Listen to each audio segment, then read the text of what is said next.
My alarm screamed at 2:45 in the morning. I slapped it silent and dragged myself out of bed, every muscle protesting. 16 hours at Boston Animal Emergency Clinic yesterday. And here I was starting another double shift because Dr. Martinez called in sick again. The diabetes didn't care that I was exhausted. I stumbled to the bathroom, checked my basic glucose monitor, and cursed under my breath. Already running lower than I liked. Coffee first, insulin second. Food, never, apparently, because I was perpetually late. The drive to the clinic took 20 minutes through empty streets slick with the first hints of rain. November in Boston meant unpredictable weather and unpredictable blood sugar, both of which I'd learned to manage badly. My phone buzzed with a text from Sarah Foster, the senior veterinarian who'd become something between a mentor and the older sister I never had. Golden retriever hit by car coming in. Needs surgeon. Can you stay? I texted back a thumbs up, even though staying meant pushing my turnaround time to dangerous territory. The dog needed me more than I needed sleep. That's what I told myself anyway, while my glucose monitor beeped its passive-aggressive reminder that I'd skipped dinner again. The retriever arrived 15 minutes after I did, carried in by a sobbing college student who'd hit him while driving home from a party. The dog's name was Murphy. He had kind brown eyes and a fractured pelvis, an internal bleeding that meant surgery now or never. Sarah met me in the prep room, her silver-streaked hair pulled back, reading glasses perched on her nose. At 53, she'd seen every kind of emergency imaginable and maintained the calm I desperately tried to emulate. "Dr. Park is on his way," she said, already pulling up Murphy's x-rays on the tablet. "But he's 40 minutes out. Can you stabilize until then?" "Already on it." The next hours blurred into controlled chaos. Murphy crashed twice on the table. We brought him back both times. Dr. Park arrived and took over the surgery while I assisted, my hands steady even as my vision started getting the telltale blur that meant my blood sugar was dropping. I ignored it. The dog came first. By the time we closed Murphy up and transferred him to recovery, dawn was breaking outside the windows. I'd been on shift for almost 19 hours. My monitor was screaming now. But Murphy was breathing steadily, his vitals strong, and that mattered more than the tremor starting in my hands. Sarah found me in the break room, trying to remember where I'd put my emergency glucose tablets. "You look like death," she said, not unkindly. "Feel worse." I finally located the tablets in my bag, under a stack of veterinary journals I kept meaning to read. But Murphy's stable. That's what matters. "Murphy is stable because you're brilliant and stubborn. Those qualities will also get you killed if you don't take care of yourself." She handed me a granola bar from her personal stash. "Eat, now, and then go home before you pass out in my clinic." "I'm fine." "Hannah," she used the voice that made junior vets snap to attention. "You saved a dog's life tonight. Don't make me have to save yours." I ate the granola bar. The glucose tablets followed. My monitor stopped screaming, but the exhaustion settled deeper into my bones. 3 in the morning again, only this time I'd been awake since yesterday morning. The storm had arrived while I was elbow-deep in surgery. Rain hammered against the clinic windows, wind howling between buildings. November storms in Boston came fast and mean, turning streets into rivers within minutes. I checked the weather on my phone while pulling on my jacket. Severe thunderstorm warning until 6 a.m. Flooding in low-lying areas. Perfect. My car was parked 3 blocks away because the clinic lot had been full when I arrived yesterday. 3 blocks that suddenly felt like 3 miles. I'd grab my umbrella from the car and drive home carefully. Take a hot shower. Sleep for at least 6 hours. Maybe call my mom in Arizona tomorrow and pretend everything was fine. The rain hit me the second I pushed through the clinic doors. Not rain, actually. Water falling from the sky with violence, each drop a tiny assault. My scrubs soaked through immediately. The wind tried to tear my jacket off my back. I put my head down and ran. 2 blocks felt like running through a car wash. The 3rd block was worse. Water streamed over the sidewalks, carrying city debris in miniature rivers. My sneakers squelched with every step. I couldn't see more than a few yards ahead through the downpour. The tremor started in my left hand first, then my right. Not from cold, though I was freezing. This was different. This was my blood sugar dropping again despite the granola bar and glucose tablets. Stress sometimes did this, burned through glucose faster than I could replace it. Exhaustion made it worse. I dug in my jacket pocket for more tablets. Found the empty wrapper instead. Had I eaten them all already? My thoughts moved like honey, thick and slow. Wrong. That was wrong. I kept emergency supplies everywhere specifically for moments like this. My bag. There were more in my bag. I stopped under a streetlight, fumbled with the zipper. Everything inside was soaked. The tablets had dissolved into glucose sludge at the bottom. My phone was wet. My wallet was wet. Everything was wet and useless, and my hands wouldn't stop shaking. The sidewalk tilted under my feet. I grabbed the streetlight pole for support. The metal was slick with rain. My vision narrowed at the edges, tunnel vision closing in. This was bad. This was dangerously bad. I needed to sit down. Needed to get somewhere dry. Needed to call for help. I fumbled my phone out, tried to unlock it. My fingers weren't working properly. The screen was too wet. The password was suddenly impossible to remember. Was it Mom's birthday or mine? Why couldn't I remember my own birthday? My knees buckled. I went down hard, palms hitting the concrete. Pain registered distantly. The rain kept falling. I tried to get up. My legs wouldn't cooperate. This was how it happened sometimes.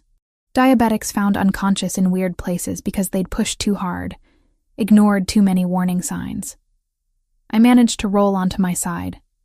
The streetlight above me blurred into a halo of light through the rain. Beautiful, actually. Strange thought to have while dying. But there it was. The water pooling around me was cold. I should probably try to get up again. In a minute. Just needed to rest for a minute. The world faded to gray, then darker gray, then nothing at all. Consciousness came back in pieces. Cold water on my face. Something hard under my back. Movement. The sensation of being lifted, carried. Strong arms under my knees and shoulders. The rain still falling, but somehow distant now. I tried to open my eyes. Managed slits. Saw the interior of a car. Leather seats. Expensive. The scent of something woodsy. Masculine. Someone was talking, voice low and urgent. Not talking to me. Talking on a phone. I need Carson. Now. I don't care what time it is. Wake him up. The voice was deep, controlled, with an accent I couldn't quite place. Italian, maybe. Or just East Coast money. The kind of voice used to being obeyed immediately. I have a woman. Found her unconscious in the storm. She's wearing a medical alert bracelet. Type 1 diabetic. A pause. I already gave her some juice. She's breathing but not fully conscious. How long until he can get here? Another pause. I felt the car moving, smooth and fast. My head was pillowed on something soft. A jacket. His jacket. Too long. Tell him to meet me at my place. And have him bring everything he needs to treat severe hypoglycemia. The phone call ended. I tried to speak. Managed something between a moan and a whimper. Immediately the man's face appeared above mine. All I could make out were dark eyes and strong features. He said something I didn't catch. Stay with me. He repeated louder. You're going to be fine, but I need you to drink this. Something sweet and cold pressed against my lips. Orange juice. I drank automatically, some primal survival instinct taking over. The liquid burned going down. I coughed, drank more. He supported my head with one hand, patient and steady. Good. Keep drinking. I finished the juice box. My brain started firing synapses in something resembling proper order. I was in a car. A stranger's car. Being driven somewhere by someone I couldn't see clearly. Every self-defense class I'd ever taken screamed danger. But I was also alive when I'd been dying on that sidewalk. So maybe danger was relative. Where? I managed to croak out. Somewhere safe and dry. The man's voice again, calm and certain. I'm taking you to my home. My doctor will be there. Hospital. The word came out clearer. Take me to a hospital. Hospitals ask questions, make reports. You'll be safer with me. If you don't stabilize in the next 15 minutes, I'll take you to Mass General myself, he added, already checking the timer on his watch. My doctor is en route either way. That should have terrified me. Instead, my traitorous brain latched onto the word safer and decided to trust it. The juice was working. I could feel my blood sugar climbing back toward normal. My vision cleared enough to actually see the man now. Dark hair, maybe black, swept back from a face that belonged on Roman statues. Strong jaw, straight nose, lips that looked cruel until he spoke, and then softened just slightly. But it was his eyes that held me. Deep brown, almost black, intense in a way that made me feel seen. Actually seen, not just looked at. "Who are you?" I whispered. "Someone who found you when you needed finding." He reached past me, pulled something from the floor. My bag, soaked and pathetic. "I need to check your identification. Don't panic." He went through my bag with efficient movements, found my wallet, pulled out my license. I watched him study it, watched his expression shift subtly as he read. "Hannah Mitchell, 28, veterinarian." His eyes met mine. "You were a long way from home in that storm. Work." My tongue felt thick but functional. "The clinic, emergency surgery. You saved lives and nearly lost your own doing it." Something in his voice suggested he understood that particular brand of self-destruction. Noble, foolish, but noble. The car slowed, turned. Through the window I could see gates opening, wrought iron and security cameras. We were definitely not going to a hospital. We were going somewhere private and protected, and probably expensive based on the glimpse of manicured grounds I caught before the rain obscured everything again. "I'm calling the police," I said, with more strength than I felt. "No, you're not." He said it kindly, but with absolute certainty. "Your phone is dead from the water, and you're in no condition to walk anywhere. So you're going to let my doctor examine you, make sure you're stable, and then we'll discuss what happens next. This is kidnapping. This is rescue. There's a difference." The car stopped. He killed the engine. "I'm going to carry you inside. You're going to let me. Because the alternative is trying to walk on your own and passing out again in my driveway." He was right. I hated that he was right. My legs felt like water. My head still swam. The juice had stabilized me, but I was far from recovered. And despite every warning bell, despite the strangeness of this entire situation, I didn't feel afraid. Not of him. Just confused and exhausted and grateful to be alive. "Okay," I heard myself say. "But if you murder me, I'm haunting you forever." He actually smiled then. It transformed his entire face, made him look younger and dangerously attractive. "Fair warning," he said, and lifted me from the car like I weighed nothing at all. 3 days passed before the package arrived. 3 days of going through the motions at work while my brain replayed that night on an endless loop. The man carrying me through his mansion, Dr. Carson, his private physician, checking my vitals with practiced efficiency. The guest room where I'd slept for 6 hours straight while rain battered the windows. And Christopher Ravellini himself, sitting in a chair beside the bed when I woke, watching me with those impossibly dark eyes. He'd driven me home at dawn, walked me to my door, said he'd be in touch, and then disappeared like something I'd hallucinated during the hypoglycemic episode. Except the new continuous glucose monitor I found on my dresser when I got inside was very, very real. The delivery came on a Tuesday morning, right in the middle of a routine exam on a German shepherd with an ear infection. The receptionist poked her head into the exam room. "Hannah, there's a delivery for you. The guy says it's medical equipment." I excused myself, leaving the shepherd with his relieved owner. At the front desk, a man in an expensive suit held a sleek black box.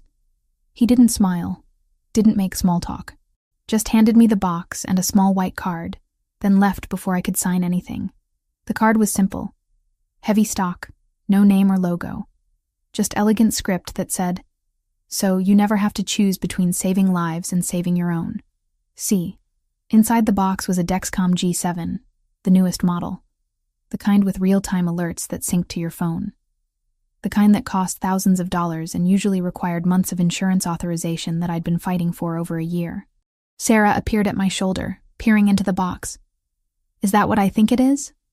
If you're thinking it's way too expensive for me to accept from a stranger, Then yes, the mysterious man from the storm? She'd dragged the whole story out of me the day after it happened. The one who lives in a mansion and has a private doctor on call at 3 a.m? That would be him.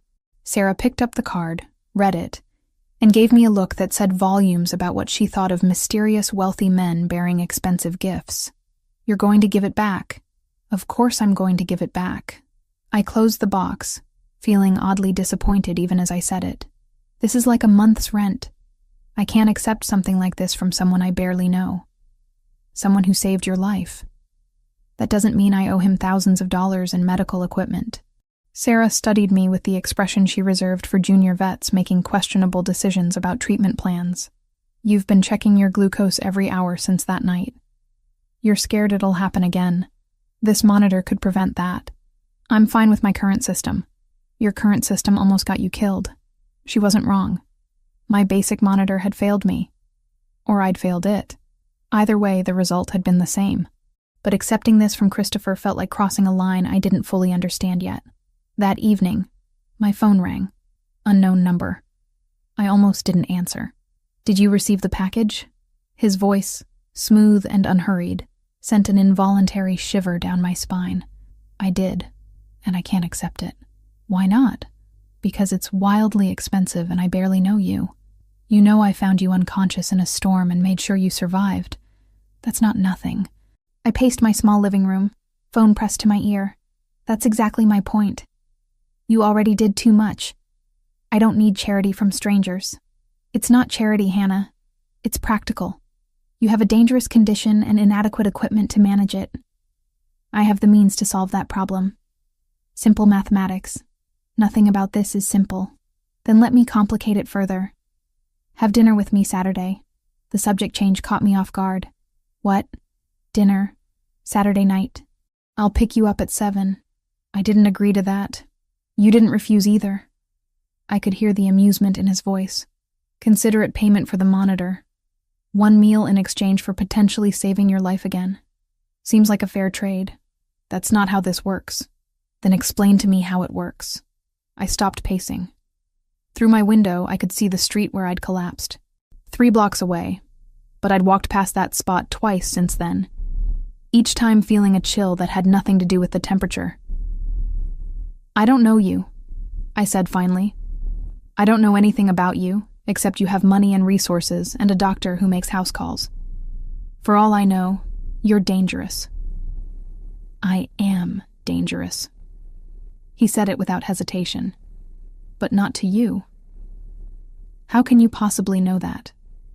Because if I wanted to hurt you, I had ample opportunity that night. Instead, I made sure you were safe and drove you home. That should tell you everything you need to know. It should have. But something in his tone suggested layers I wasn't seeing yet. 1 dinner, I heard myself say. And then I'm returning the monitor. Keep it for a week first. See how it changes your life. Then decide. He hung up before I could argue. Saturday arrived faster than I wanted it to. I spent an embarrassing amount of time choosing what to wear, finally settling on a dark green dress that Sarah had convinced me to buy last year for a conference I'd never attended. It made my red hair look less orange, and my pale skin less ghostly. That was about all I could ask for. Christopher arrived exactly at 7, driving himself this time in a black Audi that probably cost more than I'd make in 5 years. He opened my car door, helped me in with casual courtesy that suggested expensive private school education. You look beautiful, he said, and somehow managed to make it sound like observation rather than flattery. You look like you own half of Boston. Only a quarter. I'm working on the rest. I couldn't tell if he was joking. That should have worried me more than it did. The restaurant was tucked into the north end, the kind of place with no sign and a waiting list measured in months. The owner greeted Christopher by name, embraced him like family, and led us to a private table in the back without asking if we had reservations. You come here often, I observed as we sat. My family has history with this place. Roberto's grandfather taught my grandmother to make proper carbonara. These things matter in our world. Our world. The phrase hung in the air, suggesting boundaries I was only beginning to perceive. The meal was extraordinary. Course after course of food I couldn't pronounce, but tasted like someone had captured Italy and served it on plates. Christopher ordered in rapid Italian, consulting with Roberto about wine pairings and seasonal ingredients. I watched him transform from the controlled man in the car to someone animated and passionate about food and tradition. "Tell me about the animals," he said after Roberto left us with the second course. "Why veterinary medicine? You really want to know?" I wouldn't have asked otherwise, so I told him.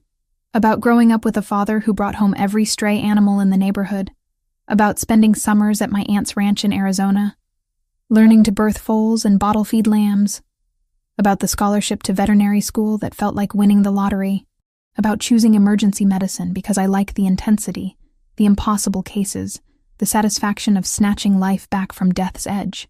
He listened with complete attention, asking questions that showed he was actually processing what I said, rather than just waiting for his turn to talk. "You save lives that most people don't value enough," he said finally. "That tells me everything I need to know about your character, which is that you see worth where others see convenience. That's rare.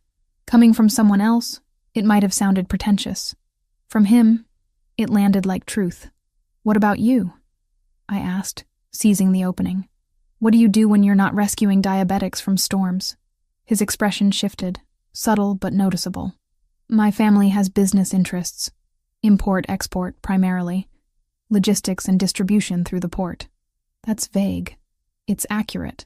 It's also the kind of thing people say when they don't want to explain what they actually do. He smiled, but it didn't quite reach his eyes. There was something else there now. Calculation, maybe. Or caution. "You're perceptive. That's going to complicate things." "What things?" "This. Us. Whatever this is becoming." My heart did something uncomfortable in my chest. Us. As if there was an us after one bizarre rescue and one dinner. "We barely know each other," I said. "That's not entirely true. I know you work doubles that destroy your health. I know you put animals before your own safety. I know you're stubborn about accepting help, but smart enough to recognize when you need it. I know your mother lives in Arizona, and you call her every Sunday. I know you're diabetic, but hate talking about it. I know you're afraid of what I might be, but curious enough to have dinner with me anyway." I stared at him. "How do you know about my mother?" "You talk in your sleep. Dr. Carson mentioned it." "That's creepy. That's thorough. There's a difference." "Is there?" He leaned back, studying me with those dark eyes that seemed to see through layers I didn't know I had. "I'm going to be honest with you, Hannah. More honest than is probably wise. My life is complicated in ways you don't understand yet. The work I do, the family I come from, the obligations I carry. They don't mix well with normal. If you walk away now, I'll understand. But if you stay, if you choose to keep seeing me, you need to know that nothing about this will be simple. You're trying to scare me off. I'm trying to be fair." "Why? You could have just had dinner and left it at that." His jaw tightened almost imperceptibly. "Because I like you, and because people I like have a tendency to get hurt by proximity to my world. I'd prefer to avoid that outcome this time." There was pain in that admission. Old pain, carried like a weight he'd grown used to but never stopped feeling. I should have thanked him for dinner and called an Uber home. Should have recognized this for what it was. A man warning me away from danger I couldn't yet see. But sitting across from Christopher Ravellini, watching the candlelight cast shadows across his face, all I felt was the pull of something I couldn't name. "I'll make you a deal," I said. "You stop being so mysterious, and actually tell me what you do, and I'll decide if I want to walk away." He considered this for a long moment.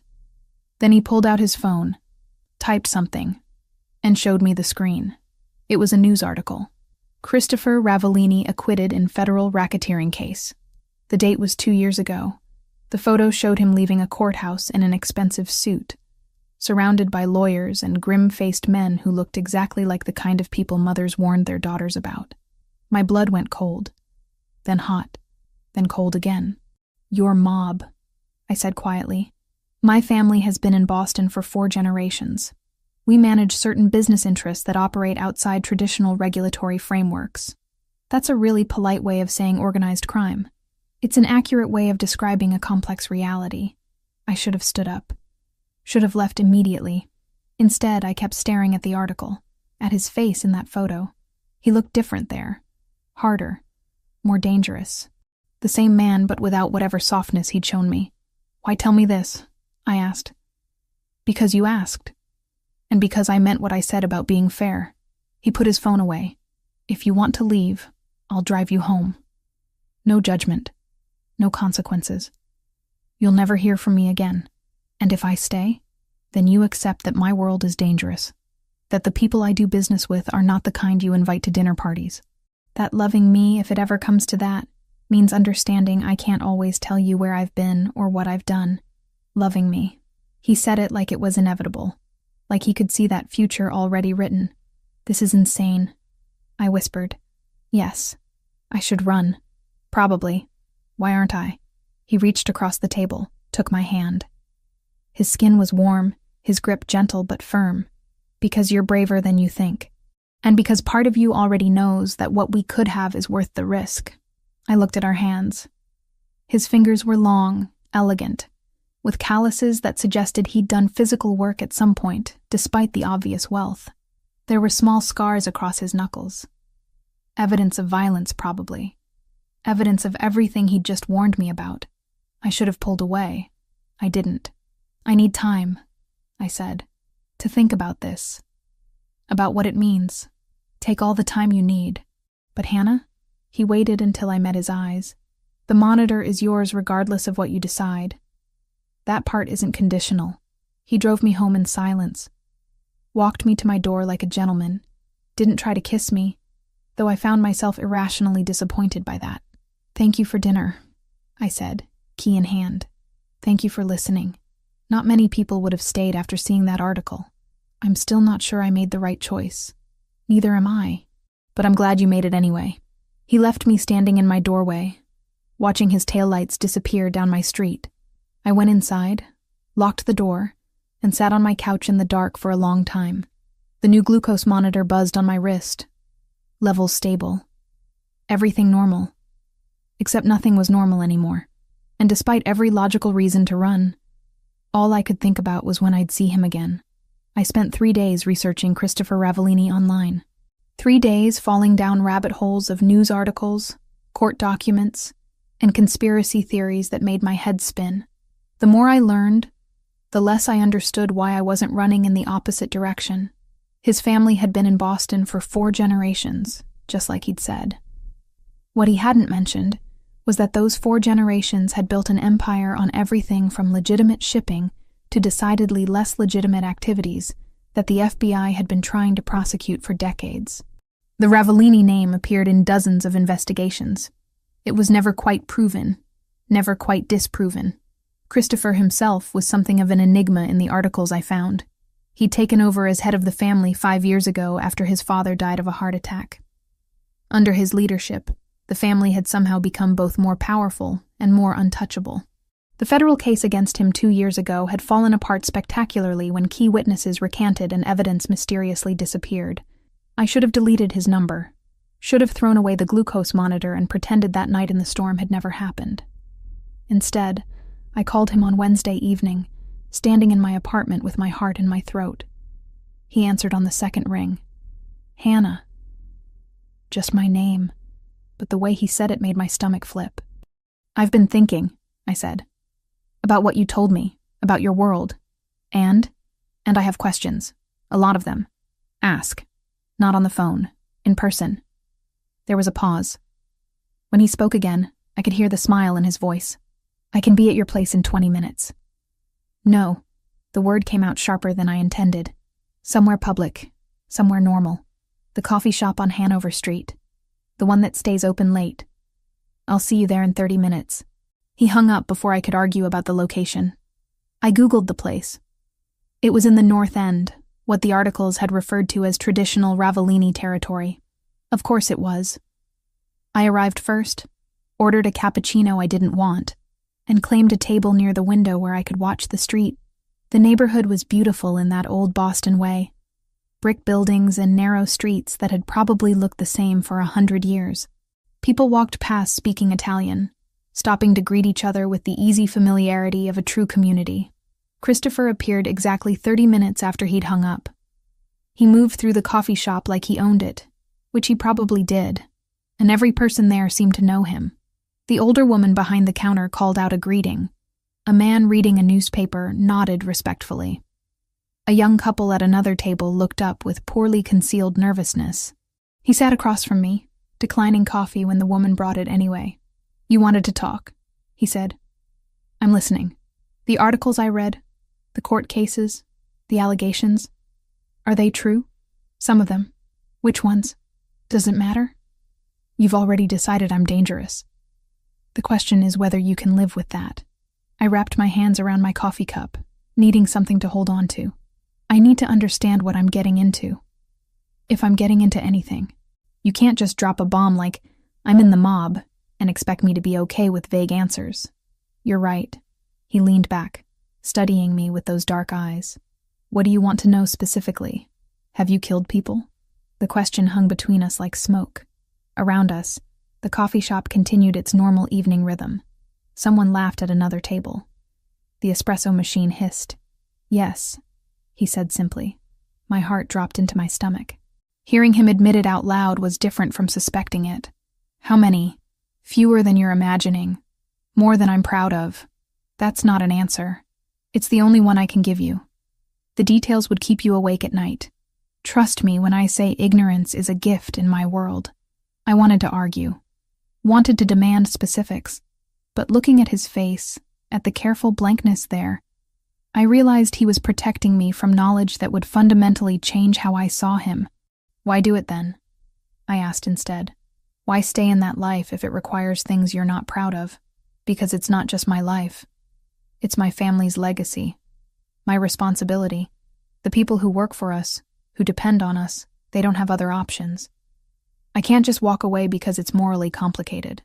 That sounds like rationalization. It is, but it's also true. He leaned forward, elbows on the table.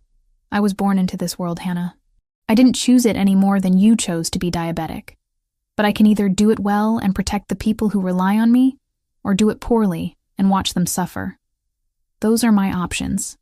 I thought about that, about the clinic, about the impossible cases I took because someone had to, about doing difficult things because they needed doing.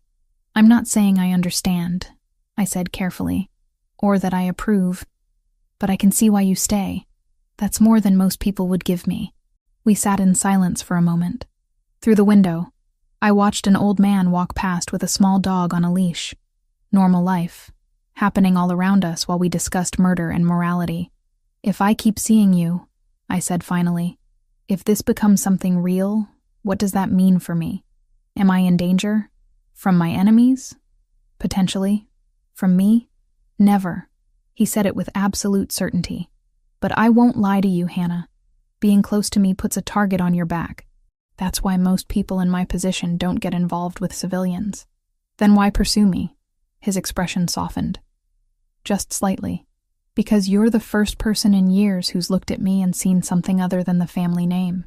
Because you saved a dog's life while your own blood sugar was crashing and didn't think twice about it.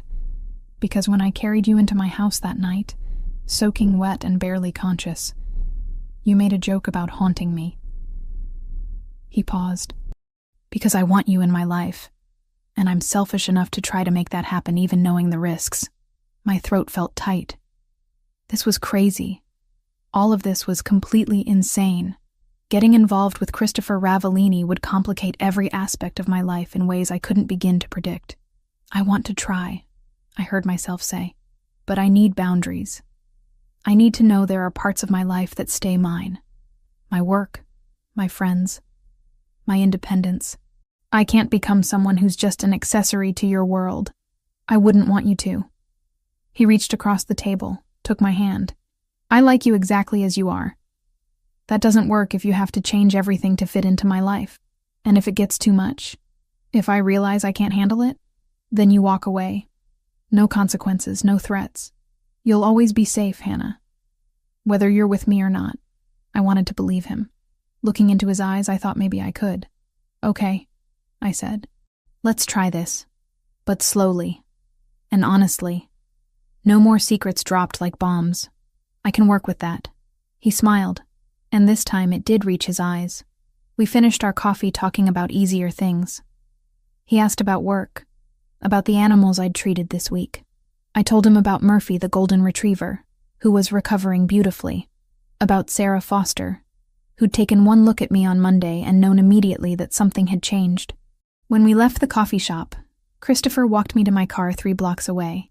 The evening was cold but clear, the kind of November night that promised winter was coming soon. "Sunday dinner," he said as I unlocked my door. "My grandmother hosts every week. She wants to meet you." "Your grandmother knows about me?" "Nonna knows everything. It's her superpower." He looked almost nervous for the first time since I'd met him. "You don't have to say yes, but it would mean something to me if you came." Meeting his family. That felt significant. Like crossing another threshold I wouldn't be able to uncross. "What time?" I asked. "I'll pick you up at 2. He kissed me then. For the first time since that night at my door. It was gentle, questioning, giving me space to pull away if I wanted. I didn't want to. I leaned into it instead, into him, and let myself feel the warmth of his hands on my waist, the solidness of him against me. When we pulled apart, we were both breathing harder. "Sunday," I said. "Sunday," he agreed. I drove home in a daze, my lips still tingling, my heart doing acrobatics in my chest. This was happening. I was really doing this. Getting involved with a man whose last name appeared in FBI files, and whose world operated by rules I didn't understand. Sarah was going to kill me. Sunday arrived too fast. I spent Saturday night trying on and rejecting every outfit I owned before finally calling my mother in Arizona in a panic. "What do you wear to meet your maybe boyfriend's Italian grandmother?" I asked without preamble. "Hannah Marie Mitchell, are you dating someone?" Mom's voice went up an octave. "Tell me everything immediately." So I did. Most of it, anyway. I left out the parts about organized crime and federal investigations, focusing instead on how we'd met, on his kindness that night in the storm, on the way he listened when I talked about work. "He sounds wonderful, honey. And Italian grandmothers love everybody. Just be yourself and bring something for the table. Flowers or wine. What if she hates me? Then she has terrible taste. You're delightful. Mom, I'm your mother. I'm legally required to think you're delightful. But I also happen to be right." She paused. "Hannah, are you sure about this? You sound nervous." More than just meeting the family nervous. I considered telling her the truth. Considered explaining about Christopher's world, about the complications and the dangers. But she was 2,000 miles away in Arizona, living her quiet retirement life. She didn't need to worry about things she couldn't control. "Just nervous," I lied. "He's important. I want his family to like me. Then they will. Because you're you. And you're wonderful. Call me after and tell me how it goes." I promised I would, and hung up feeling marginally better. At least about the clothes situation. I settled on dark jeans and a cream-colored sweater that Sarah had once told me made me look approachable. Approachable felt important for meeting an Italian grandmother. Christopher arrived at 2 on the dot, driving a different car than usual. This one was older, more subtle. He explained that Nonna didn't approve of flashy displays of wealth. "She grew up during the Depression," he said as we drove toward the North End. "She thinks anything fancier than a Ford is showing off. But you drive an Audi. That's why I borrowed Vincent's Honda for today." The house was a 3-story brick building on a narrow street, indistinguishable from its neighbors, except for the immaculate condition of the front steps and the lace curtains in every window. Before we even reached the door, it flew open, and a tiny woman in her 80s appeared, already talking in rapid Italian. Christopher responded in the same language, his accent flawless. The woman grabbed his face and kissed both his cheeks, before turning to me with sharp dark eyes that missed nothing. "So this is the girl who has my Christopher smiling again," she said in heavily accented English. Come. Let me look at you." She took my hands, studying me with the kind of thorough examination usually reserved for medical procedures. Then she pulled me into a hug that smelled like garlic and flour and something sweet I couldn't identify. "You're too skinny," she declared. "We fixed that today. Come inside. Everyone is waiting." Everyone turned out to be about 20 people. Aunts, uncles, cousins, children running underfoot. The house was loud and warm and chaotic in ways that made my quiet childhood with just me and Mom feel impossibly distant.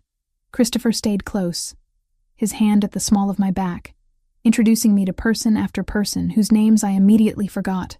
They all spoke a mixture of English and Italian, switching mid-sentence without seeming to notice. Dinner was served family-style at a table that had been extended to fit everyone. Pasta, meatballs, chicken, vegetables, bread, wine flowing freely. I was seated next to Nonna, who kept putting food on my plate while asking questions about my work. "You save animals," she said, nodding approvingly. "This is good. Christopher, he saves nothing. Only takes." "Nonna," Christopher protested from across the table, but he was smiling. "It's true. You break things, you build things, but you don't save things." She patted my hand. "You are good influence. Maybe you teach him." The meal stretched for hours. After we ate, after the dishes were cleared, people lingered over coffee and pastries. Children played in the living room while adults talked and laughed. Christopher disappeared into another room with some of his uncles, leaving me with Nonna and a collection of aunts who wanted to know everything about my family, my education, my plans. I answered as honestly as I could while being vague about the parts that mattered. Yes, my mother lived in Arizona. No, I didn't have siblings. Yes, I'd always wanted to be a veterinarian. No, I hadn't thought much about marriage or children yet. That last answer earned me a collective sigh from the aunts. "She's young," Nonna said firmly. "And Christopher needs time to prove he's worth keeping. Let them be." When Christopher finally reappeared, there was tension in his shoulders that hadn't been there before. Whatever he'd discussed with his uncles had not been entirely pleasant. He caught my eye and gave a small nod toward the door. I stood, making my goodbyes. Nonna hugged me again, this time whispering in my ear. "He's a good boy, my Christopher. Hard life, hard choices, but good heart. You'll see." In the car, Christopher was quiet. I waited until we were several blocks away before asking, "What happened in there?" "Family business. Nothing you need to worry about. That's exactly the kind of thing you promised not to say." He glanced at me, then back at the road. "There's a situation developing, with an organization trying to move into territory we control. It's being handled." "Handled how?" "Carefully, strategically, in ways that hopefully avoid violence." He paused. "But that's not guaranteed." Fear curled in my stomach. Not for myself, but for him. "Is it dangerous?" "Everything about my life is dangerous, Hannah. That's the reality you signed up for." We drove in silence back to my apartment. At my door, Christopher pulled me close, resting his forehead against mine. "Nonna loved you," he said quietly. "She told me I'd be an idiot to let you go. She's a wise woman." "She is." He pulled back to look at me. "The situation I mentioned. It might mean I'm less available for a while. Fewer dinners, fewer calls. I need you to understand it's not about you." "How long?" "Could be days. Could be weeks. Depends on how things develop." I cupped his face, feeling the stubble there, the warmth of his skin. "Be careful. Whatever you're doing, whoever you're dealing with, please be careful." "I will, I promise." He kissed me goodbye, deeper this time, with an urgency that suggested he was already preparing to leave. When he drove away, I stood in my doorway watching his taillights disappear, fear and longing tangled together in my chest. Sarah was right. I was in too deep already. And the worst part was knowing I didn't want to climb back out. Christopher's warning about being less available turned out to be an understatement. 2 days became 4, then a week. He texted sporadically, brief messages that told me nothing. "Working late. Things are complicated. Thinking of you." Each one felt like a breadcrumb leading nowhere. I threw myself into work because the alternative was sitting at home imagining worst-case scenarios. Murphy the golden retriever went home with his owner, fully recovered. A Persian cat came in with kidney failure that we managed to stabilize. A parrot with a respiratory infection. A rabbit with a broken leg. Each case was a distraction from the growing knot of anxiety in my chest. Sarah noticed, of course. She had a talent for reading my moods even when I tried to hide them. "He hasn't called," she said on Thursday afternoon, not even bothering to phrase it as a question. "He's busy. Family business. Hannah," she used her serious voice, the one that made junior vets straighten up. "I know you're falling for this man, but you need to protect yourself. Men who disappear without explanation don't suddenly become reliable. It's complicated. It's always complicated. That's what every woman says before she gets her heart broken." I wanted to argue. Wanted to explain that Christopher's world operated by different rules, that his silence wasn't about me but about protecting me. But how could I explain that without revealing exactly what kind of man I was involved with? "I can handle myself," I said instead. Sarah looked at me with something that might have been pity. "I know you can. I just don't want you to have to." That evening, I was locking up the clinic when a black SUV pulled into the parking lot. Not Christopher's car. This one was bigger, more aggressive. 2 men got out, both wearing suits that fit too well to be off the rack. My heart started hammering before my brain could fully process why I was afraid. The taller one approached with his hands visible, non-threatening. "Dr. Mitchell, I'm Bruno. I work with Christopher." Bruno. The name from Sunday dinner. One of Christopher's men. "What's wrong? Is he hurt?" "He's fine. But we have a situation, and he wanted me to bring you somewhere safe." "I'd safe from what?" Bruno glanced around the empty parking lot, his expression grim.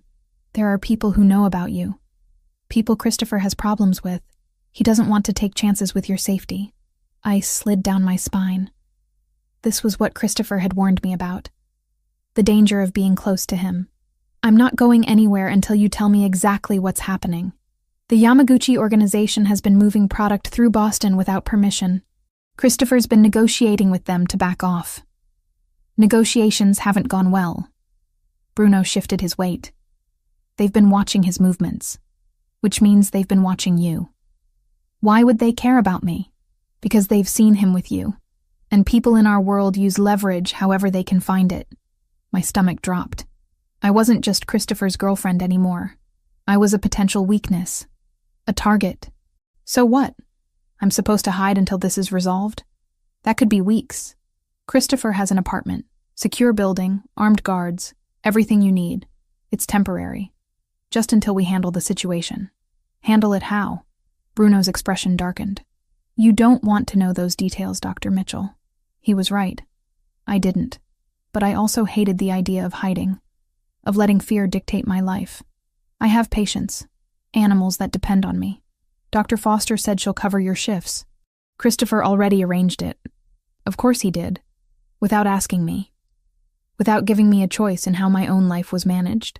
And if I refuse, then I stay here and make sure nobody gets to you. Either way, you're protected. But Christopher would prefer you somewhere more secure. I looked at the clinic, at my car in the lot, at the normal life I'd built that suddenly felt impossibly fragile. "Can I at least pack a bag? I'll follow you home. We'll get whatever you need, then move you to the apartment." The drive to my place felt surreal. Bruno's SUV behind me the whole way, a constant reminder that this was really happening, that Christopher's world had caught up to mine in ways I'd been too naive to fully anticipate. At my apartment, I packed quickly. Clothes, toiletries, my laptop, the glucose monitor that Christopher had given me. Bruno waited in the hallway, professional and distant, giving me space while making it clear he wasn't leaving. My phone buzzed. "Christopher, finally. Bruno told you?" "He did. This is insane, Christopher." "I know. I'm sorry. This isn't what I wanted." His voice was tight with stress I'd never heard before. "But I can't risk anything happening to you. Not because of my problems. Where are you? Dealing with it. Making sure the Yamaguchi understand that crossing my family has consequences." "What kind of consequences?" Silence on the other end. Long enough that I knew the answer would be one I didn't want to hear. The kind that end threats permanently. "You're going to kill people. I'm going to protect what's mine. There's a difference." "Is there?" "Yes." He said it with absolute certainty. "One is murder. The other is survival. In my world, you don't get the luxury of choosing neither." I sat on my bed, surrounded by half-packed bags, feeling the weight of every decision that had led me here. I should have walked away that night at the coffee shop, but you didn't. And now we're both in too deep to pretend otherwise." He paused. "Bruno will take care of you. The apartment is safe. I'll come to you as soon as I can." "When?" "I don't know. Days, maybe. However long it takes to end this. And if something happens to you, it won't. You can't promise that. Watch me." His voice softened. "I've survived worse than the Yamaguchi, Hannah. I'm not going anywhere. Not when I finally have something worth coming home to." The line went dead. I stared at my phone, at his name on the screen, and tried to swallow past the lump in my throat. Bruno appeared in my doorway. "Ready?" I wasn't, but I nodded anyway. The apartment was in a high-rise downtown, the kind of building with a doorman and keycard access and cameras everywhere. Bruno walked me through security, introduced me to the guards on duty, and took me up to the 20th floor. The space was bigger than my entire apartment. Floor-to-ceiling windows overlooking the city. Modern furniture that looked expensive and barely used. A kitchen stocked with food I hadn't bought. Everything impersonal and sterile and wrong. "Christopher stays here sometimes," Bruno explained. "When he works late. You'll be safe here. Guards downstairs 24/7. Nobody gets in without authorization. So I'm a prisoner. You're protected. There's a difference." I was getting really tired of people telling me about differences that felt non-existent. Bruno showed me how to work the security system, gave me emergency numbers, and left me alone with instructions to keep the door locked and not go out alone. The silence after he left was deafening. I unpacked mechanically, putting my clothes in drawers that smelled like cedar and Christopher. The glucose monitor on my wrist buzzed a low alert. I'd forgotten to eat lunch. Classic. The kitchen had orange juice in the fridge. I drank it straight from the carton, too exhausted to care about manners, and sank onto the couch. This was my life now. Hiding in a luxury apartment while the man I was falling for dealt with threats using methods I didn't want to understand. This was what choosing Christopher meant. Fear and danger, and a world that operated by rules written in blood. My phone buzzed. A text from Sarah. "I know where you are. I know why. Call me when you're ready to talk." I should have called her immediately. Should have used her as the lifeline she was offering. Instead, I curled up on Christopher's couch, pulled a blanket around myself, and stared at the city lights through those massive windows. Somewhere out there, Christopher was handling things. Somewhere out there, people might be dying because I existed. Because loving me made him vulnerable in ways his enemies could exploit. The weight of that was almost unbearable. 3 days passed in the apartment. 3 days of Christopher texting sporadically, of Bruno checking in twice daily, of me pacing like a caged animal. Sarah covered my shifts without complaint. My glucose levels were surprisingly stable, probably because I had nothing to do but eat regular meals and monitor myself obsessively. On the 4th night, Christopher finally came. I heard the key in the lock after midnight, heard footsteps in the entryway. When he appeared in the doorway to the living room, I was already standing, heart pounding. He looked exhausted. There were dark circles under his eyes, stubble heavier than usual, tension in every line of his body, but he was whole. Alive. "Hannah." I crossed the space between us in 3 strides and slammed into him, arms wrapping around his neck, face buried in his shoulder. He caught me, held me tight, and I felt some of the tension drain out of both of us. "It's over," he said into my hair. "The Yamaguchi are gone. You're safe. What did you do?" "What I had to. What I always do." He pulled back to look at me, cupping my face in his hands. "But you don't need those details. You just need to know it's finished. People died. Yes. Because of me. No." His grip tightened. "Because they tried to use you against me. Because they made a choice that had consequences. This is not your fault, Hannah. It's mine for bringing you into my world in the first place." Tears burned behind my eyes. I'd spent 3 days trying to convince myself I could handle this, that being with Christopher was worth the cost. But now, faced with the reality of what that cost looked like, I wasn't sure anymore. "I'm scared," I whispered. "All the time now. Scared something will happen to you. Scared someone will come after me. Scared of what it means that I'm still here despite everything." Christopher pulled me close again, resting his chin on top of my head. "Fear means you understand the risks, That's good. That keeps you careful." He paused. "But I need you to trust me when I say I will do everything in my power to keep you safe. Always. No matter what it costs. That's what scares me most. What it might cost you. Then we're even. Because the thought of something happening to you nearly destroyed me these past few days." We stood there in the middle of his apartment, holding each other like lifelines. And I felt something fundamental shift. This was real now. Not just attraction or curiosity, or the thrill of something dangerous. This was love, messy and complicated and terrifying in its intensity. "Take me home," I said finally. "To your real home, not this place." He studied my face, looking for something. "You sure?" "No, but I'm choosing you anyway." A smile touched his lips, tired but genuine. "Then let's go home." 6 months dissolved into the kind of domestic routine I never imagined having with someone like Christopher. His house became our house. My clothes migrated from the guest closet to his bedroom. My shampoo appeared in his shower. The coffee maker learned to brew exactly how I liked it in the morning. We fell into patterns. I worked my shifts at the clinic while he handled whatever business his family required.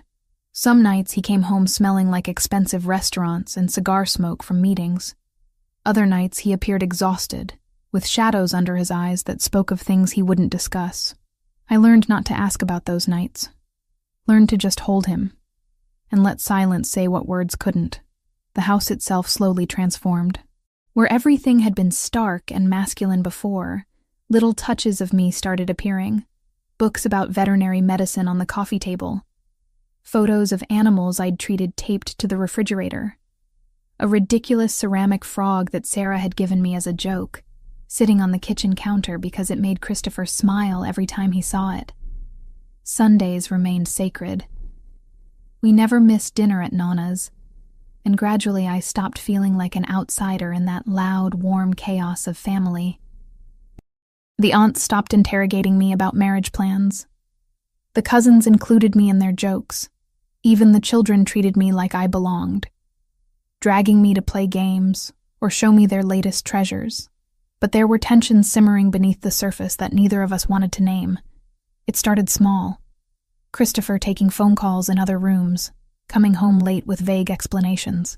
The way Bruno would appear sometimes with messages delivered in Italian, glancing at me like he wasn't sure I should be hearing even that much. I tried to give him space. Tried to respect that his world had boundaries mine couldn't cross. But the not knowing ate at me in ways I hadn't anticipated. One evening in late spring, I finally broke. We were having dinner at home, just the two of us. Christopher had made pasta, a recipe Nonna had taught him, and we'd opened a bottle of wine from his family's vineyard in Italy. Everything should have been perfect.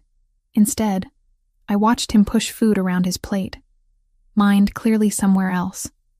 And something snapped. "Talk to me." He looked up, startled. "What?" "You've been somewhere else for weeks. Distracted, tense. Whatever's happening, I want to know about it. It's just business. Nothing you need to worry about." "That's exactly what I mean." I set down my fork harder than necessary. "You keep saying things like that. Keep treating me like I'm fragile, like I can't handle knowing what's really going on in your life. I'm protecting you. From what? Information? Reality? I'm already in this, Christopher. I moved into your house. I go to your family dinners. People know I'm with you. So stop pretending you can keep me separate from your world when I'm already living in it." His jaw tightened. "You don't understand what you're asking for. Then explain it to me. Stop shutting me out and actually let me in." He stood abruptly, walked to the window overlooking the garden. I watched the tension in his shoulders, the way his hands clenched and released at his sides. "There's a situation developing," he said finally, not turning around. "A business deal that's more complicated than it should be.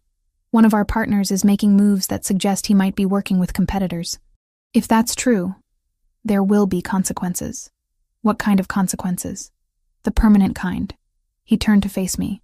"And if I'm wrong, if I move against him without being certain, it could fracture alliances we've spent decades building. Either way, people might die because of decisions I make in the next few weeks." The weight of that settled over the room like smoke. "That's what's been keeping you up at night." That's part of it. The other part is knowing that if something goes wrong, if I miscalculate, you become a target again.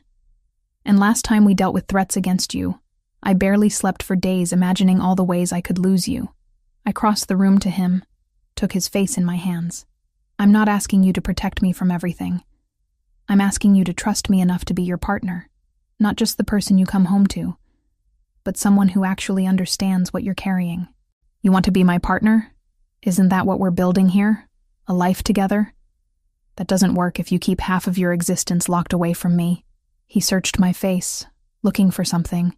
Fear, maybe, or doubt. I tried to show him neither. If I do this, if I let you fully into my world, you can't unknow what you learn.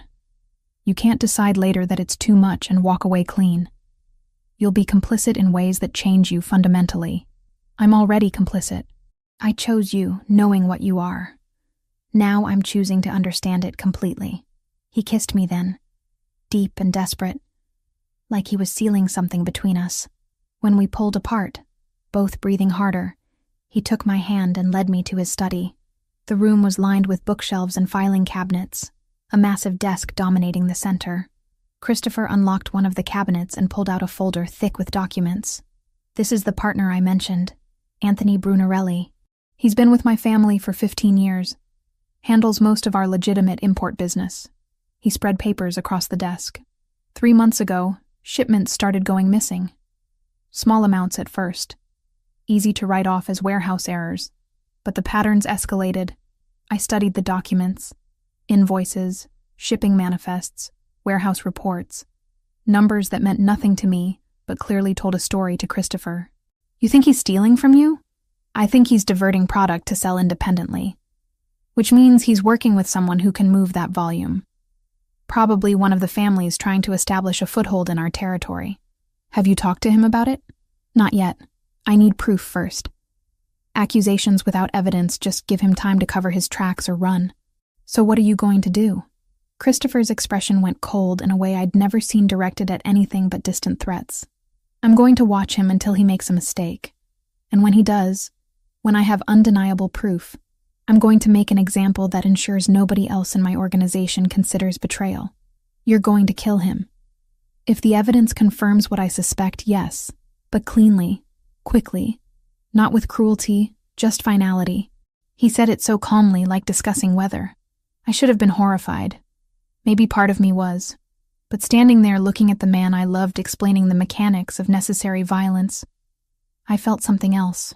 Understanding, maybe, or acceptance that this was who he was and what his world required.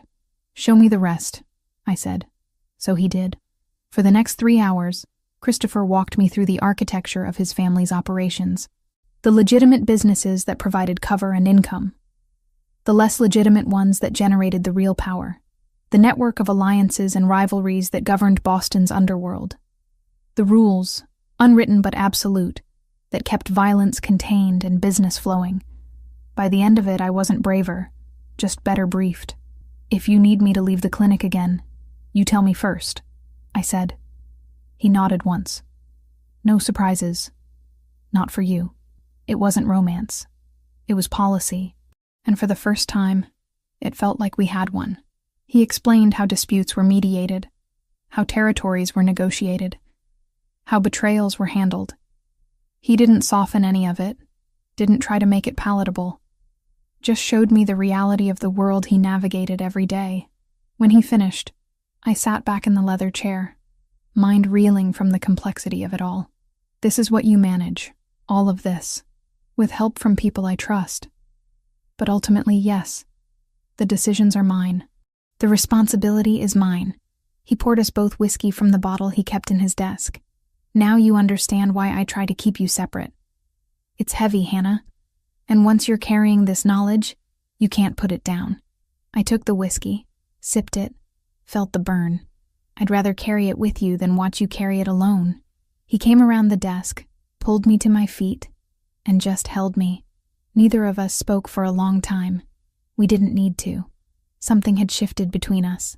A barrier removed. We were partners now. In every sense that mattered. The investigation into Brunarelli took another 2 weeks. Christopher showed me the evidence as it accumulated. Security footage of him meeting with known associates of rival families, bank records showing unexplained deposits, shipping manifests that didn't match actual inventory. By the end, even I could see the betrayal was undeniable. When? I asked one night as we reviewed the final pieces of evidence. Tomorrow. I've called a meeting with the senior members of the family. Brunarelli will be there. I'll confront him with everything we have. And if he confesses? Then it ends quickly. And if he doesn't? Then it ends anyway, just with more witnesses to the evidence. I took his hand, threaded my fingers through his. I want to come. He stared at me. Absolutely not. You said I was your partner. Partners don't hide from difficult moments. Hannah, this isn't a board meeting. This is an execution. I know what it is. And I know if I stay home tomorrow while you do this, it creates exactly the kind of separation we just agreed to eliminate. I don't have to be in the room, but I want to be there, at the warehouse or wherever it happens. Close enough that you know I'm choosing to stand with you through all of it. He started to argue. I watched him form the words, the protests, the logical reasons why I should stay far away. Then I watched him realize none of them mattered if we were serious about being true partners. You stay in my office, he said finally. You don't see what happens. You just wait until it's done. Okay. And if I tell you to leave, you leave immediately. No questions. Agreed. He pulled me close, rested his forehead against mine. I don't deserve you. Probably not. But you're stuck with me anyway. The next evening, I rode with Christopher to one of the family's warehouses near the port. The building was massive, shadowy in the fading light. Inside, it smelled like shipping crates and motor oil, and something else I couldn't identify. Christopher's office was on the second floor, overlooking the main warehouse floor through large windows. He settled me there with a kiss that tasted like goodbye, and walked down to where several men were already gathered. I watched through the glass as Brunarelli arrived. He looked nervous, but trying to hide it. The other men, including Bruno and Vincent, stood with crossed arms and hard expressions. Christopher started speaking. I couldn't hear the words, but I could see Brunarelli's reaction. Denial at first, then desperation as Christopher presented document after document. Finally, something that looked like resignation. The conversation lasted maybe 15 minutes. At the end, Brunarelli nodded once. Christopher said something to Bruno, who led Brunarelli toward a door at the far end of the warehouse. I turned away from the window then. I'd wanted to be here, to show Christopher I could handle his world. But I didn't need to watch the moment of violence itself. That felt like a line I could draw while still honoring my commitment. 10 minutes later, Christopher returned to the office. His hands were clean, his clothes unstained, but something in his eyes was heavy.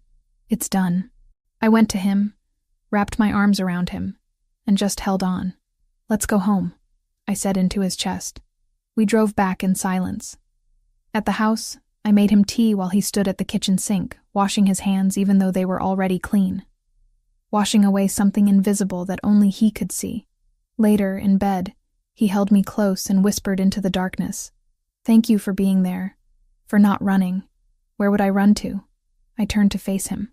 You're my home now, all of you. Even the parts that scare me. I love you, Hannah Mitchell. More than I thought I could love anyone. My throat tightened with emotion. He'd said it. Finally said the words we'd been dancing around for months. I love you too. All of you. The good, the complicated, and everything in between. We made love slowly that night, reverent and tender. Afterward, tangled together in the sheets, I felt the weight of what we'd become to each other. Partners in every sense. Bound together by choices that couldn't be unmade. Christopher fell asleep first, his breathing evening out. I lay awake a while longer, watching the moonlight paint patterns across the ceiling, and thought about the phone call I needed to make tomorrow. My mother in Arizona, telling her I'd found someone serious, someone I wanted her to meet, leaving out all the details that would keep her awake at night worrying, letting her just be happy that her daughter was finally in love, because I was. Desperately, completely, irrevocably in love with Christopher Ravellini. And nothing about that was simple, but it was real. And it was mine. and that mattered more than anything else. Life settled into something I'd never imagined possible. Christopher's house became our house in every meaningful way. My veterinary textbooks shared shelf space with his business ledgers. My ridiculous collection of coffee mugs crowded his minimalist kitchen. Even the garden behind the house showed evidence of my influence, with herbs I'd planted for cooking and flowers I'd chosen for no reason, except they made me happy.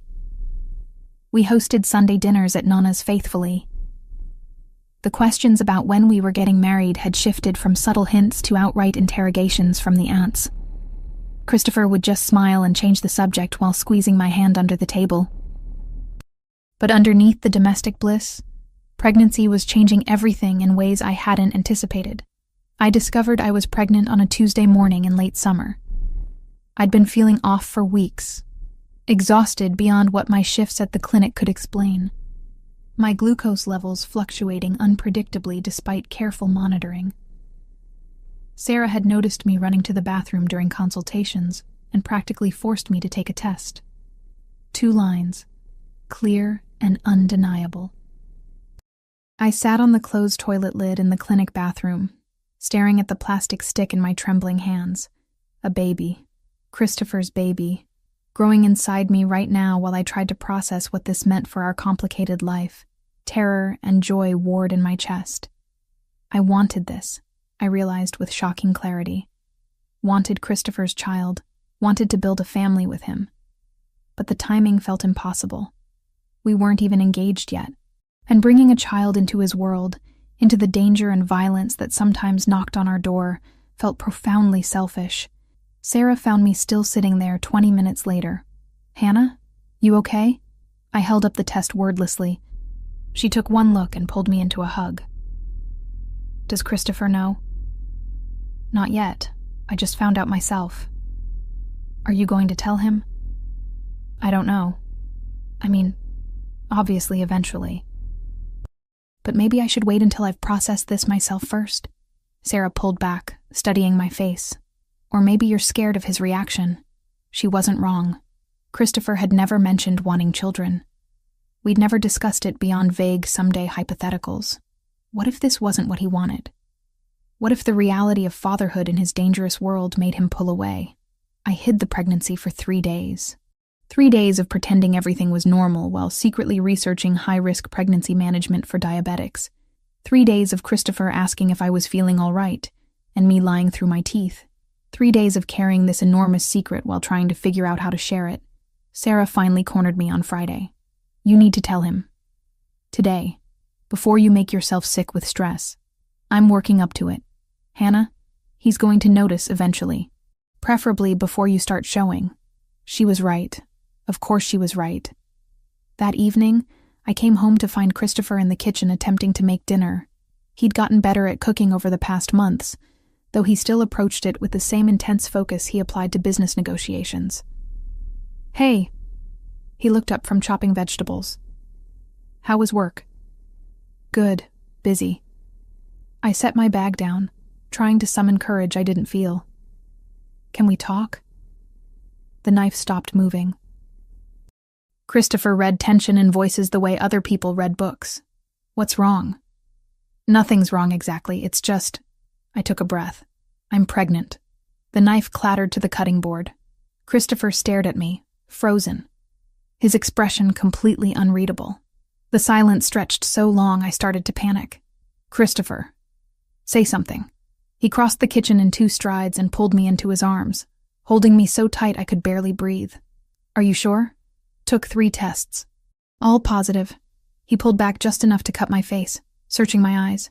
"How long have you known?" 3 days. 3 days? Something flickered across his face.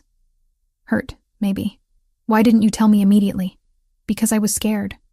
We never talked about this. About having children. And your world is so dangerous, Christopher. What if bringing a baby into it is the most selfish thing I could do?" He kissed me then. Fierce and desperate. "This is not selfish.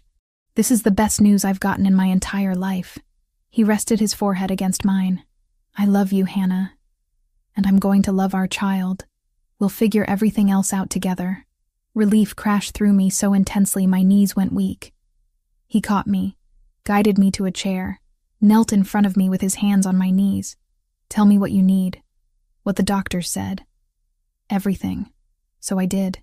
Explained about the risks of diabetic pregnancy, the need for careful monitoring, the possibility of complications. Christopher listened with complete focus, already mentally cataloging challenges and solutions. "Dr. Carson," he said when I finished. "He'll coordinate everything. The best maternal fetal specialist in Boston. Regular monitoring, whatever you need. I have doctors at the clinic, who are excellent, I'm sure. But for this, you get the absolute best. No arguments." I wanted to protest, wanted to insist I could manage my own health care. But looking at Christopher's face, at the protective intensity already radiating from him, I recognized this for what it was. His way of controlling what little he could in a situation that terrified him as much as it did me. "Okay," I agreed. "But I'm still working. At least for a while. Until when? Until my body tells me to stop. I'm not going to bubble wrap myself for 9 months, Christopher. The pregnancy is high risk, but that doesn't mean I'm fragile." He opened his mouth to argue, closed it, tried again. "Can we compromise? You keep working, but you cut back on hours. No more double shifts. No emergency surgeries where you're on your feet for 12 hours straight." It was reasonable. More reasonable than I'd expected, honestly. "Deal." He pulled me close again, one hand moving to rest gently on my still flat stomach. "We're having a baby," he said, voice full of wonder. "Holy hell, Hannah, we're having a baby!" That night, he called Nonna immediately. I could hear her shriek of joy through the phone from across the room. Within an hour, my phone was buzzing with congratulations from every aunt, cousin, and extended family member in his network. "They're excited," I said, scrolling through messages. "Nonna's first great-grandchild. She's been waiting for this moment since I was born." Christopher pulled me onto the couch, arranging me against his chest. "We should get married." My heart stuttered. "What?" "Married. Before the baby comes. I want you to be my wife, Hannah. Want our child to have both our names from the beginning. That's not a proposal. That's a statement." "You're right." He shifted, digging in his pocket, and produced a small velvet box that made my breath catch. "Hannah Mitchell, will you marry me? Will you be my wife, my partner in everything, the mother of my children?" The ring was perfect. A diamond surrounded by emeralds that matched my eyes, just like he'd described months ago during a conversation I hadn't realized he was storing away. "When did you get this?" 3 months ago. I've been carrying it around waiting for the right moment." He smiled. "Turns out there is no right moment. There's just the moment you stop waiting." Tears blurred my vision. "Yes, obviously yes." He slipped the ring on my finger, kissed me until we were both breathless, and held me close while I cried happy tears into his shirt. The pregnancy progressed smoothly at first. I cut my clinic hours like I'd promised, though I still went in most days. Sarah covered for me when exhaustion hit unexpectedly. Christopher hovered like an anxious bird, texting throughout the day to make sure I'd eaten, slept, taken my insulin. At 12 weeks, we had our first ultrasound. Christopher held my hand so tight, I lost circulation while we watched the screen. The technician pointed out features I couldn't distinguish, measurements that apparently indicated everything was developing normally. "Do you want to know the gender?" she asked. Christopher looked at me. I looked at him. We'd discussed this. "Yes," we said together. "It's a girl." Christopher's grip on my hand tightened even more. I watched his face transform, joy and terror mixing in equal measure. A daughter. We were having a daughter. That night, he started building the nursery. Not hiring contractors. Doing it himself with Bruno's help. Painting the walls a soft lavender. Assembling furniture with meticulous care. I watched from the doorway, one hand on my barely showing belly, and felt love so intense it was almost painful. Nonna mobilized her network of aunts and cousins. Suddenly our house was drowning in baby clothes, blankets, toys. Every Sunday dinner became a referendum on names, on parenting philosophies, on whether the baby would have Christopher's dark hair or my red. Life was perfect. Almost too perfect. Then, in my 6th month, everything changed. I was at the clinic when Christopher called, his voice tight with controlled fury. "Come home, now. What's wrong? Just come home. Bruno's already on his way to get you." Bruno arrived 10 minutes later, his expression grim. He didn't explain during the drive, just drove with focused intensity that made my stomach clench with anxiety. At the house, Christopher was in his study with 3 men I'd never seen before. He looked up when I entered, something dark and dangerous in his eyes that I'd only seen once before, the night he dealt with Brunarelli. "Hannah, these are associates from New York. They have information about a situation we're dealing with." One of the men, older with silver hair and cold eyes, studied me with open assessment. "This is the woman? My fiancée," Christopher said, the word carrying weight like a threat, and off limits to speculation or discussion. The man raised his hands in mock surrender. "Just observing. She's pregnant, yes? Congratulations." Every protective instinct I had flared to life. Something about how he said it felt wrong. "Christopher, what's going on?" He came to me, guided me to a chair, knelt beside me the way he had when I told him about the pregnancy. "There's been an attempt to move into our territory again. Not the Yamaguchi this time. Someone else. Someone who's been asking questions about my family. About you." Ice slid down my spine. "What kind of questions?" "The kind that suggest they're looking for leverage, for vulnerabilities they can exploit." The silver-haired man spoke again. "We have intelligence suggesting they're planning something in the next few weeks. Something designed to draw Christopher out, to make him act rashly. Using me," I said flatly. "And the baby. That's the theory we're working with," Christopher confirmed. "Which is why you're not going to the clinic anymore. Not until this is resolved." "Christopher, I can't just stop working." "Yes, you can. And you will." Steel in his voice now. "I'm not negotiating on this, Hannah. You and our daughter are the only things in this world I can't lose. I won't risk either of you to maintain some semblance of normal routine." I wanted to argue. Wanted to insist on my independence, on my right to continue my life despite threats.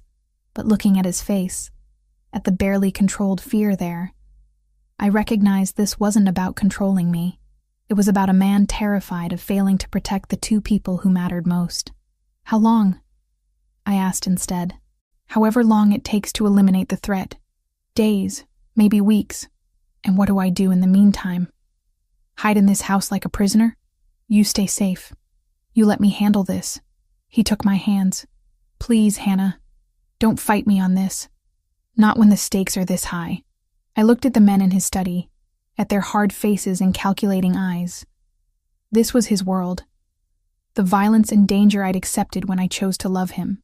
But accepting it in theory and living it while 6 months pregnant were very different things. "Okay," I said finally. "But you check in with me. Every day. Multiple times. I need to know you're safe too. Deal." He kissed me, gentle despite the tension radiating through his body, and sent me upstairs with Bruno standing guard outside our bedroom door. That night, Christopher came to bed late, carrying the weight of whatever plans they'd made. I was still awake, hand on my belly, feeling our daughter kick. "She's active tonight," I said, as he slid under the covers. He placed his hand over mine, feeling the movement. "She's strong, like her mother. Tell me honestly, how dangerous is this situation?" He was quiet for a long moment. "Dangerous, but manageable. We have resources, intelligence, allies. We'll end this before it escalates.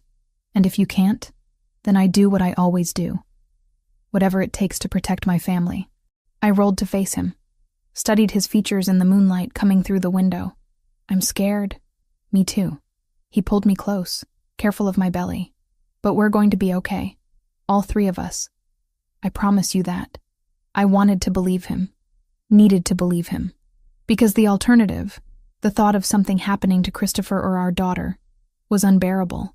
We lay there together, feeling our baby move between us, and I prayed that his promise was one he could keep. The pregnancy advanced with the kind of careful attention that only Christopher's resources could provide. Dr. Carson coordinated with the top maternal-fetal specialist in Boston, a woman who'd handled more high-risk diabetic pregnancies than I could count. My glucose levels were monitored obsessively. Every ultrasound was triple-checked. Every symptom documented and analyzed. Christopher's protectiveness reached new heights that bordered on suffocating. He'd negotiated the threat from the rival organization with brutal efficiency, ending it in ways I chose not to examine too closely. But even after that danger passed, he remained hyper-vigilant about my safety and health. I negotiated my way back to the clinic for scheduled appointments only. No emergencies. Sarah covered the unpredictable cases while I handled routine exams and consultations. It wasn't the work I loved most, but it kept me connected to something that was mine while my body transformed into something unrecognizable. By my 7th month, our daughter was making her presence known with constant kicks and movements. Christopher would spend hours with his hand on my belly, talking to her in Italian, making promises about the world he'd build for her.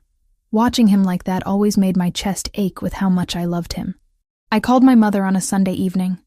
The Boston sky rinsed clean by a brief storm. She sounded small through the distance to Arizona, careful with her questions the way people are around fragile things. I told her about the baby's kicks and the way Christopher pressed his palm to my belly like he was memorizing a map. "Send me a picture," she said. And I did. The blurry arc of my body, the crib we hadn't finished. After we hung up, I sat with the quiet. Loving people meant giving the world more ways to break you. Maybe I had known that since childhood.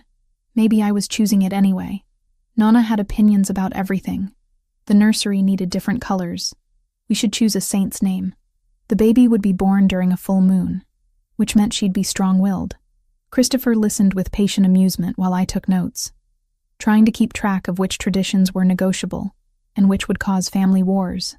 The wedding planning happened around my growing belly. We'd originally discussed waiting until after the baby was born, but Nonna had other ideas. A pregnant bride was blessed, she insisted, and our daughter deserved to be born into a family that was properly united before God. So we planned something small and quick for early fall, before I got too uncomfortable to walk down any aisle. The ultrasound at 30 weeks should have been routine, just another check to confirm everything was progressing normally. Christopher came with me like he always did, holding my hand while the technician moved the probe across my belly, but something in her expression made my stomach clench. "Is everything okay?" I asked. "Let me get Dr. Morrison."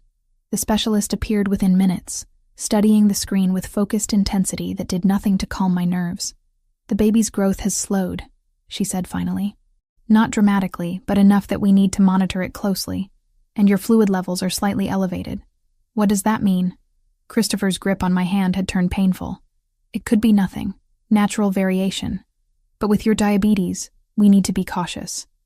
I want to see you twice a week from now on, daily monitoring of fetal movements, and if anything feels off, even slightly, you come in immediately." Fear settled into my bones and didn't leave. Christopher tried to reassure me, citing statistics and Dr. Morrison's excellent reputation. But I saw the worry in his eyes every time he looked at me, every time he felt our daughter move. The twice-weekly appointments became a ritual. Christopher rearranged his entire schedule around them, refusing to miss a single one. We'd sit in that exam room holding hands while machines monitored our daughter's heartbeat, while doctors measured and prodded and spoke in careful medical terminology. At 33 weeks, Dr. Morrison made the call. "I think we need to deliver soon. Not today, but within the next week or two. The baby's growth has plateaued. She's not in distress yet, but I don't want to wait until she is." "But it's too early," I protested. "She needs more time. She needs to be safe. And right now, the safest place for her is outside, where we can monitor and care for her properly." Dr. Morrison's voice was gentle but firm. "We have one of the best NICUs in the country. Babies born at 34, 35 weeks do very well with proper care." Christopher looked at me, waiting for my decision even though we both knew there wasn't really a choice. "Okay," I whispered. "When?" "I want to try to get you to 34 weeks. That gives us a few more days. But if anything changes, if there's any sign of distress, we move immediately." Those next days crawled by in agonizing slowness. I counted every kick, monitored every shift. Christopher barely left my side, working from home, canceling meetings. Even his family understood that nothing mattered except getting our daughter into the world safely. On a Thursday evening, Exactly 34 weeks and 2 days into my pregnancy, my water broke. I was standing in the nursery, putting away baby clothes that Nona had sent over, felt the gush of fluid and knew immediately what was happening. "Christopher!" My voice came out steadier than I felt. He appeared in the doorway within seconds, took one look at me, and went into action mode. Called Dr. Morrison, grabbed the hospital bag we'd packed weeks ago, got me to the car with calm efficiency that masked what I knew was roaring panic beneath. The drive to the hospital passed in a blur. Contractions started before we even arrived, mild but regular. Christopher held my hand so tight I lost feeling in my fingers. But I didn't complain. We were both terrified. "Doctor." Morrison met us at the entrance with a wheelchair and immediate assessment. "Everything looks good. Baby's heart rate is strong. You're at 3 centimeters already. Let's get you settled and see how this progresses." The labor room was private, equipped with everything necessary for a high-risk delivery. Nurses moved with practiced efficiency, hooking me up to monitors, checking vitals, preparing for whatever came next. Christopher stayed at my side through all of it. When contractions intensified, he counted through breathing exercises. When I got the epidural, he held me still and whispered reassurances. When hours passed with frustratingly slow progress, he never showed impatience or frustration, just constant support. At hour 20, Dr. Morrison checked me again and frowned. "You're stalled at 7 centimeters, and the baby's heart rate is starting to show some concerning patterns. What does that mean?" Christopher asked. "It means we're going to do a C-section. Not because of immediate crisis, but because I don't want to push this and risk real problems. They prepped me for surgery with swift movements." Christopher disappeared to change into scrubs. Within 30 minutes, I was being wheeled into an operating room, bright lights overhead, medical staff surrounding me. Christopher reappeared at my side, masked and gowned, taking my hand. "I'm right here, not going anywhere." I tried to respond, but my throat was too tight with fear. This wasn't how I'd imagined it. Surgery instead of natural birth. Our daughter coming early, needing NICU support. Everything feeling wrong and scary and out of control. "You're doing great, Hannah," Dr. Morrison said from somewhere beyond the surgical drape. "Just a few more minutes." Then I felt pressure, pulling, movement. Christopher squeezed my hand hard. And suddenly, a sound filled the room that made everything else disappear. Our daughter's cry. Loud and strong and absolutely perfect. "She's here," Dr. Morrison announced. "And she's beautiful." They held her up briefly, a tiny squirming thing covered in vernix and blood, before rushing her to the warming table where the NICU team waited. "Is she okay?" I asked, trying to see past all the people. "She's small but mighty," one of the neonatal doctors said. "Good color, good cry, breathing on her own. We'll need to monitor her, but initial signs are excellent." Christopher was crying. I could feel his tears landing on our joined hands. When he looked at me, his face was transformed with joy and relief, and something too big for words. "You did it," he whispered. "You brought her into the world safe. They brought our daughter to me for just a moment before taking her to the NICU. 5 pounds, 2 ounces of perfect human. Dark hair like Christopher's, my nose, eyes that weren't quite focused yet, but seemed to look right through me. "Hello, Lucia," I whispered, using the name we'd chosen weeks ago. "Welcome to the world, baby girl." Then she was gone, surrounded by medical staff who would care for her while they finished my surgery. Christopher stayed with me through the stitches and cleanup, through the transfer to recovery. Then he went to the NICU to be with Lucia while I rested. When he returned hours later, he showed me photos on his phone. Our daughter under warming lights, wires, and monitors attached, looking impossibly small and fragile. "She's doing well," he said. "Breathing on her own, glucose levels stable. The doctor says if she continues like this, she'll be home within 2 weeks." I started crying then, relief and hormones and exhaustion all crashing together. Christopher climbed carefully onto the hospital bed beside me, holding me while I sobbed into his chest. "We made it," I said when I could finally speak. All three of us, he agreed. "And now we get to start the rest of our lives." 2 days later, I was released from the hospital, but Lucia stayed in the NICU. It destroyed me to leave her there, but the staff reassured me this was normal for babies her age. She needed to gain weight, prove she could regulate temperature and maintain glucose levels independently. Christopher drove me home, got me settled, then went immediately back to the hospital to sit with our daughter. He split his time between caring for me and being with Lucia, somehow managing both while running his business remotely. Nonna arrived with food and opinions and gentle bossiness that made me cry with gratitude. She showed me how to use the breast pump, how to manage recovery pain, how to prepare for bringing a tiny human home.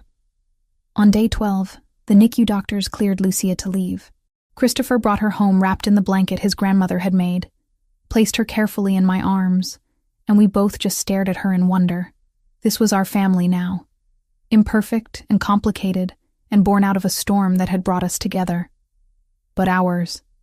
Completely and irrevocably ours. The wedding happened 2 weeks after we brought Lucia home. Nonna had insisted we not wait, that our daughter deserved parents married before God. Christopher and I were too exhausted from sleepless nights to argue. We kept it simple. Just family in Nonna's garden, under the ancient oak trees that had witnessed generations of Ravellini celebrations. I wore a cream dress that fit around my post-pregnancy body without making me feel self-conscious. Christopher wore a dark suit that made his eyes look impossibly deep. And Lucia, barely a month old, slept through the entire ceremony in Sarah's arms. My mother had flown in from Arizona 3 days earlier. Meeting Christopher for the first time while holding her premature granddaughter had been overwhelming for her, but I'd watched him win her over with gentle patience, showing her how to support Lucia's fragile neck, explaining the NICU procedures in terms she could understand. The ceremony itself lasted maybe 20 minutes. A priest who'd known Christopher's family for decades spoke about love and commitment and the sacred bonds of family. When it came time for vows, Christopher held both my hands and spoke with raw honesty that made my throat tight.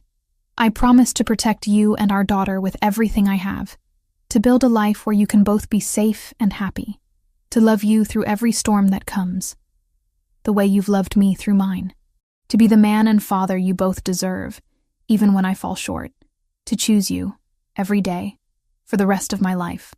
My own vows felt inadequate by comparison, but I meant every word.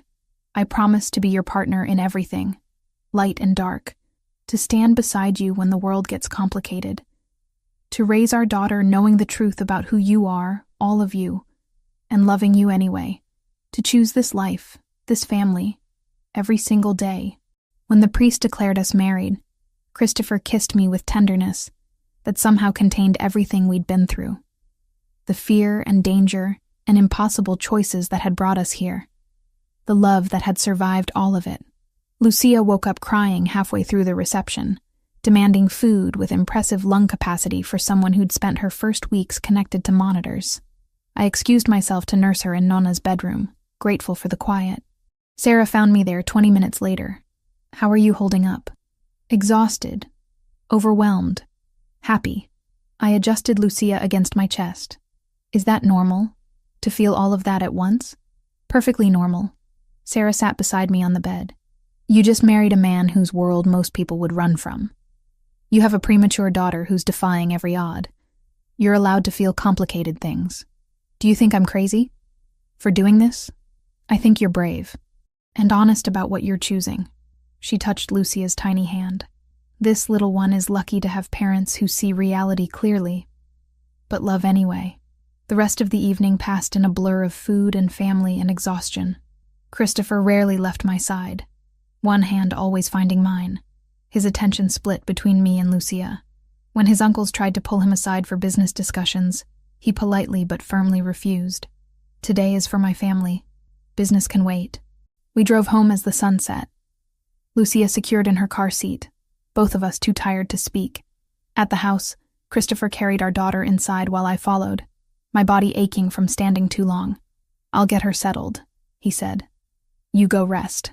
But I followed him to the nursery anyway, watched him change Lucia's diaper with practiced efficiency, lay her in the crib Nonna had used for him as an infant. He stood there for a long moment, one hand resting gently on her chest, feeling her breathe. She's so small, he whispered. Sometimes I'm terrified I'll do something wrong, that I won't be able to keep her safe. I came up behind him, wrapped my arms around his waist. You're already doing everything right. She's healthy. She's home. She has parents who love her more than anything. She has parents in a dangerous world. She has a father who will move heaven and earth to protect her. That's what matters. He turned in my arms, pulled me close. Thank you for marrying me, for giving me this family, for not running when you had every reason to. Where would I run? You're my home now. We stood there in the nursery, holding each other while our daughter slept, and I thought about how far we'd come. From that night in the storm when Christopher had found me unconscious and changed both our lives, through revelations about his world that should have sent me running, through pregnancy complications and premature birth, through every impossible choice that had led us here. This was our family now, built on honesty about darkness and light, on love that had survived every test thrown at it, on commitment made with open eyes to the reality of what we were choosing. 3 months later, Lucia had caught up developmentally to full-term babies her age. She smiled constantly, especially at Christopher. He would spend hours just holding her, talking to her in Italian, making promises about the world he'd build for her. I'd returned to the clinic part-time, working around Lucia's schedule. Sarah had become her honorary aunt, spoiling her with ridiculous stuffed animals and educational toys she wouldn't use for years. My mother visited monthly, splitting time between Arizona and Boston. She'd made peace with Christopher's world by choosing not to ask questions she didn't want answered. As long as you're happy and safe, she'd told me. That's all a mother can ask. Nonna had fully adopted me as family. Sunday dinners were mandatory, and she'd started teaching me to make Christopher's favorite dishes. The aunts treated Lucia like a princess, fighting over who got to hold her. Life had settled into something resembling normalcy. If you didn't look too closely at the armed security or the business Christopher conducted in his study late at night. One evening, I woke to find our bed empty. The baby monitor showed Lucia sleeping peacefully in her crib. I found Christopher in the nursery, sitting in the rocking chair with a book of children's stories in Italian. Couldn't sleep. I asked from the doorway. Just wanted to watch her breathe. He looked up at me. Sometimes I still can't believe she's real, that you're both mine.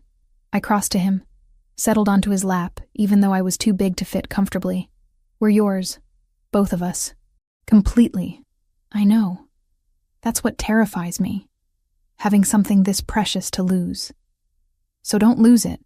Keep doing exactly what you're doing. Loving us. Protecting us. Being the impossible man who saved my life and gave me everything I didn't know I needed. He kissed me, soft and slow. And I tasted gratitude and fear, and overwhelming love. In the crib, Lucia stirred, making the small sounds that meant she'd wake hungry soon. We stayed there anyway, holding each other in the quiet darkness, listening to our daughter breathe. This was what we'd built together. A family forged in storms and danger and love too stubborn to be sensible. A life that made no sense on paper, but felt right in every way that mattered. I'd collapsed alone in a storm once, ready to die because I'd pushed too hard and ignored too many warnings. Christopher had found me there in the rain, carried me to safety, and somehow along the way we'd found salvation in each other. Now we had Lucia, had this house full of her things and our compromises, had Sunday dinners with Nonna and morning coffees while our daughter napped, had the complicated reality of loving someone whose hands weren't clean, but whose heart was wholly mine. It wasn't perfect. It would never be simple. But looking at Christopher holding me in the nursery, at our daughter sleeping peacefully, at the life we'd built despite every obstacle, I knew I wouldn't change a single choice. The storm had brought us together, and together, we could weather anything.